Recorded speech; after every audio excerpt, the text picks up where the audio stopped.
ইসলামে প্রবেশ করলেন কি দিয়ে? তাহলে গেট দিয়ে। কি দিয়ে বলেন? গেটের নাম কি? কালেমা। গেটের নাম কি বলেন? স্বীকার করলেন কি আল্লাহ ছাড়া আর কেউ? আল্লাহ রাব্বুল আলামিন বললেন, গোলাম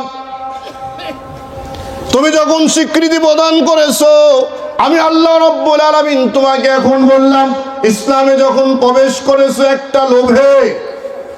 কিসের জন্য বলেন? একটা লোভে। এই লোভটা হলো জান্নাতিন তাজরি মিন তাহতিহাল আনহার। ঠিক না বলেন? আল্লাহ রাব্বুল আলামিন বললেন, ও ইমানদারেরা শোনো,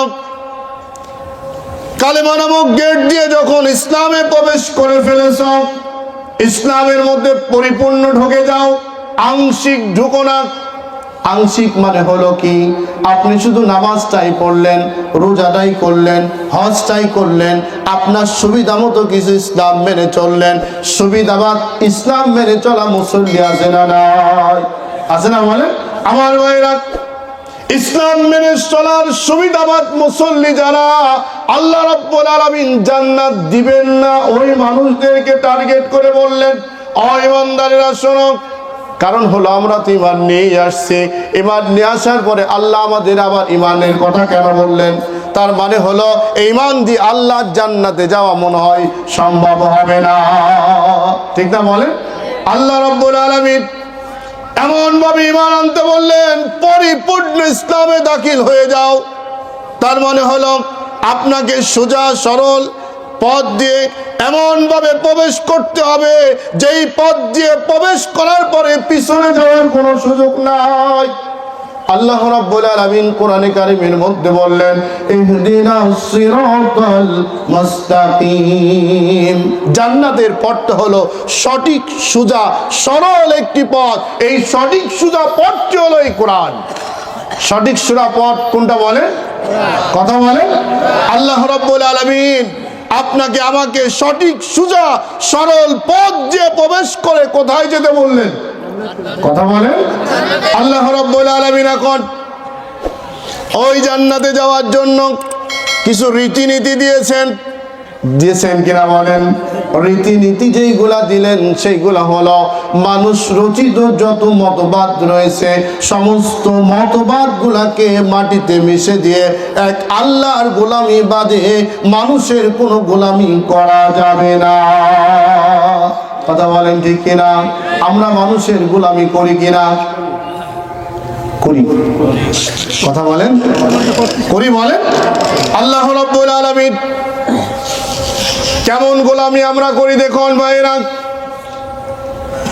বিশ্ব নবী জনাবে মুহাম্মদুর রাসূলুল্লাহ সাল্লাল্লাহু আলাইহি ওয়াসাল্লাম মক্কি জীবনে যখন অবস্থান করলেন, সমস্ত মানুষগুলাকে যখন এক আল্লাহর গোলামি করার জন্য দাওয়াত দেওয়া শুরু করলেন, সমস্ত মানুষদেরকে হেদায়েতের দিকে আনা শুরু করলেন। আমার মতো মৌলবী না, এনার মতো মৌলবী না, ছোটখাটো মৌলবী না, স্বয়ং বিশ্ব নবী জনাবে মুহাম্মদুর রাসূলুল্লাহ সাল্লাল্লাহু আলাইহি সাল্লাম এত কৌশলে দাওয়াত দেন, সুন্দর করে দাওয়াত দেন, যার চেহারা দিক তাকালে মানুষের খিদা পর্যন্ত নিবারণ হয়ে যায়। এই মানুষটা দাওয়াত দেয়, এই মানুষটা আহ্বান করে কথা বলে, কিন্তু এই মানুষটা এত চমৎকার কথা বলার পরেও এই মানুষটা নিয়ে তাচ্ছিল্য শুরু হলো, ষড়যন্ত্র শুরু হলো, নানান কায়দায় ষড়যন্ত্র করতে লাগলো। কারণটা কি? কারণ হলো একটাই, সেটা হলো বিশ্ব নবী দাওয়াত দেয় আল্লাহর দিকে আসার জন্য, আর ওই রাষ্ট্র পরিচালনা হতো ইবলিস শয়তান আবু জেহেলের নেতৃত্ব অনুযায়ী। কথা বলেন ঠিক কিনা? সারাটা দিন যা কিছু হোক না কেন, সব কথা যতই হোক না কেন, যতই দাওয়াত দিক না কেন, রাষ্ট্র আইন, রাষ্ট্র ক্ষমতা, রাষ্ট্র সিদ্ধান্ত একমাত্র শুধুমাত্র আবু জেহেল যা বলবে তাই। কথা বলেন ঠিক কিনা? সেই কারণে আল্লাহ রাব্বুল আলামিন বললেন, ইসলামে যদি প্রবেশ করতে হয় পরিপূর্ণ প্রবেশ করো এক আল্লাহ বাদে, এক আল্লাহর গোলামি বাদে, দাসত্ব বাদে। দুনিয়ার কোনো মানুষের গোলামি দাসত্ব তোমরা করতে পারবে না। আমরা কি করছি বলেন? করি, করছি। কথা বলেন, কথা বলেন। আমরা করছি দাসত্ব, আমরা দাসত্ব করছি আল্লাহকে বাদ দিয়ে। আমাদের অঙ্গ পতঙ্গে শির অপশিরার মধ্যে সব জায়গায় আমরা মিশে আছি, আছি না বলেন? আছি। আমার ভাইয়েরা, আমরা এখন মুসলমান হচ্ছি কয় প্রকার জানেন? আমাদের দেশে এই যে মুরগি আছে না বলেন, মুরগি, এই মুরগি হলো সচরাচরে 3 প্রকার। কত প্রকার বলেন? 3 প্রকার। এক প্রকার মুরগি হলো দেশি, দেশি মুরগি, একদম ফজরের নামাজের সময় মোরগ যেগুলা এমন আওয়াজ করে, আওয়াজের ঠেলায় ঘুম ভেঙে যায়, আছে না নাই বলেন? এই মোরগটা যদি আপনি জবাই দেন, ও কি সহজে মরে? লাফায়, এমন লাফানো শুরু করে, লাফাতে লাফাতে মনে হয় যেন আবার তাজা হয়ে দৌড় দিবে, ঠিক না বলে? আর একটা হলো সোনালী মুরগি, কোন রকম একটু লাফাই শেষ, ঠিক না বলে? আর একটা যেটা সচরাচরে আমাদের দেশে বেশি, ব্রয়লার। কি ব্রয়লার জবাই করলে কয়টা লাভ দেয়? কয়টা আসার মানে আছে বলেন? যেখানেই ব্রয়লার জবাই হলো ওখানেই ব্রেক, ঠিক না? কারেন্ট পিকআপ একদম ওখানেই ব্রেক। কারণটা কি? কারণ হলো একটা দেশি মুরগি, দেশি মোরগ চতুর্দিক দিয়ে সরে বেড়ায়, ফজরের নামাজ পড়ে ছেড়ে দেওয়া হয়, মাগরিবের নামাজের আগে কোঠার মধ্যে, ঘরের মধ্যে উঠে সারাটা দিন খাওয়া দাওয়া করে, ঘোরাফেরা করে, মন যা চায় তাই খায়। আর চিন্তা হলো আমার কিন্তু মালিক রয়েছে, আমাকে যখন আক্রমণ করতে আসবে। মোরগের সবচাইতে ভয় বেশি হলো 2টা প্রাণী। কয়টা প্রাণী বলেন? একটা হলো বেজি, আর একটা হলো কি? শিয়াল। কিছুক্ষণ আগে ডাকতেছিল কিন্তু, বেজি এবং শিয়াল, এই 2টা হলো সবচাইতে ভয়। আমার ভাইরা, দেশি মোরগ এবং মুরগি এদের মাথার মধ্যে কাজ করে, ও শিয়াল বেজি ভালো করে শুনে নাও, আমাদের মালিক রয়েছে, মালিক আমাদের আক্রমণ করতে আসবে, এমন আওয়াজ দিব, এমন শব্দ করব আমরা, শব্দ ঠেলায় আর একটা তোমাদের শত্রু বাহিনী চলে আসবে। তার নাম কি? কুত্তা। তার নাম কি? করে তখন বাড়ির মালিক চলে আসে না? নাই, আসে না বলেন? মালিক চলে আসে, কুত্তা আর মালিক আসার কারণে ওই শিয়াল বেজি এমন দৌড় দেয়। কি কথা বলে? পিছনে তাকানোর সুযোগ আছে বলে? তার মানে মোরগ বলে, মোরগ এমন আওয়াজ দিয়ে বলে, মুরগি আওয়াজ দিয়ে বলে, আমার মালিক রয়েছে, আমাকে আক্রমণ করতে আসলে আমার মালিক বের হবে, তোমাদের এমন ধাওয়া করবে, তোমরা পালানোর জন্য কাঁটা গর্ত আর মাটি কোন দিক দিয়ে পালিয়ে চলে যাবে, তোমরা হুঁশ পাবে না। কথা বলে ঠিক কিনা?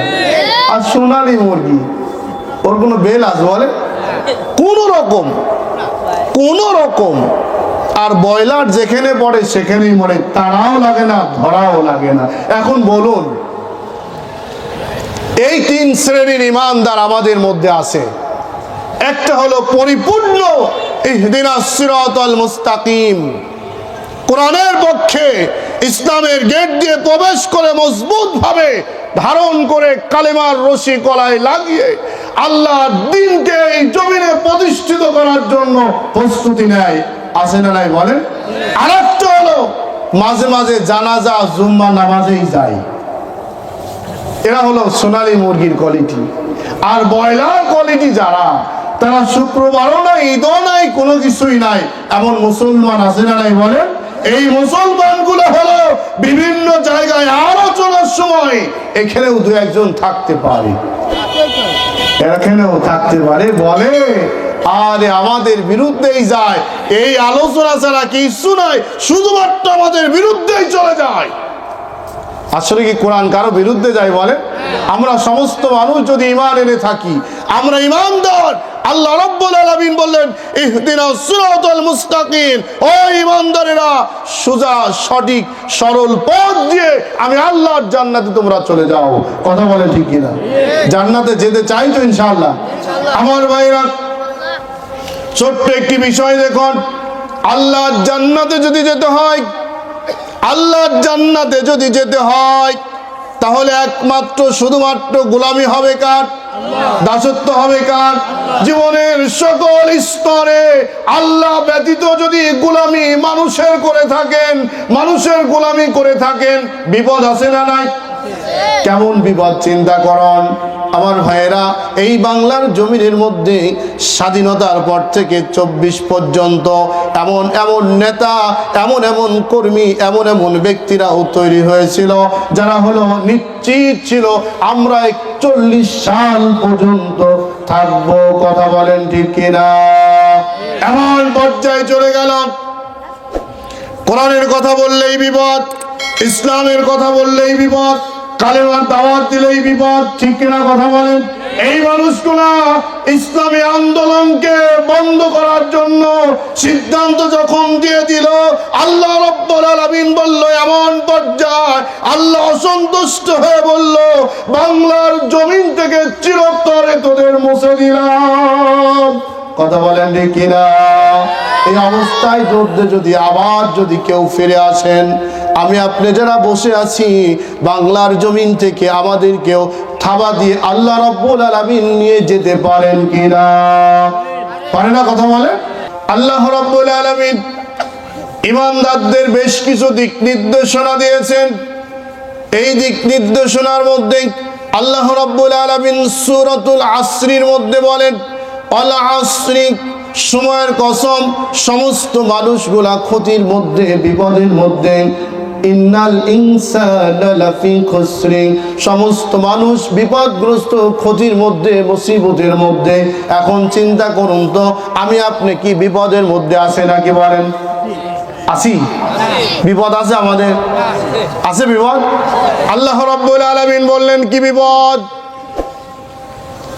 এই দুনিয়া তো ক্ষণিকের জন্য, অস্থায়ী একটি পৃথিবীর মধ্যে যদি এত বিপদ হয়, স্থায়ী যে বিপদ রয়েছে সেই বিপদটা হলো আল্লাহ রাব্বুল আলামিন বলতেছেন শোনো, অস্থায়ী পৃথিবীর মধ্যে যদি এমন যদি হয়, স্থায়ী জায়গা তোমার পরকাল, ওই পরকালীন জায়গায় তোমাকে আজীবন থাকতে হবে।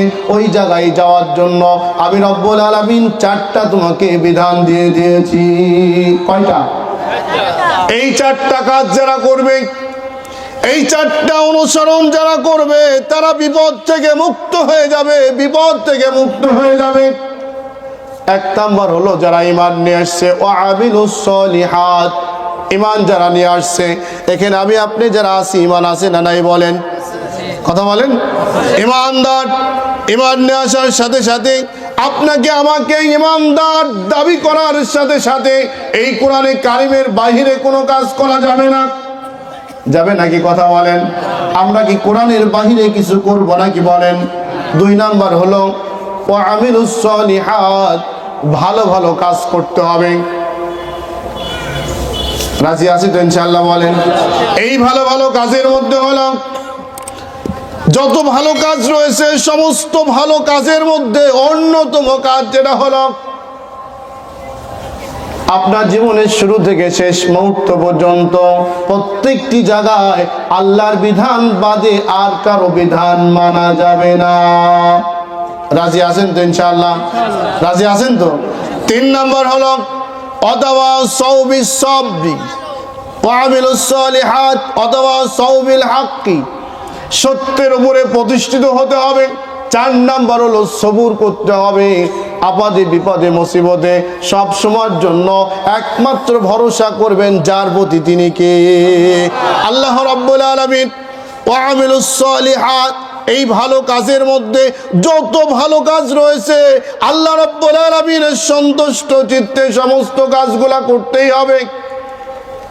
এখন বলুন দেখি, নামাজ যদি না পড়ি আমি, ইসলাম যদি না মানি আমি, শুধুমাত্র মুসলমান হয়ে মাঝে মাঝে যদি বলি সুবহানাল্লাহ আলহামদুলিল্লাহ, ঈদের নামাজ পড়ি আর জুম্মার নামাজ পড়ি, যদি তাই হয় তাহলে কি ভালো কাজের মধ্যে শামিল হলাম নাকি? বলেন, হলাম? বলেন, হলাম না।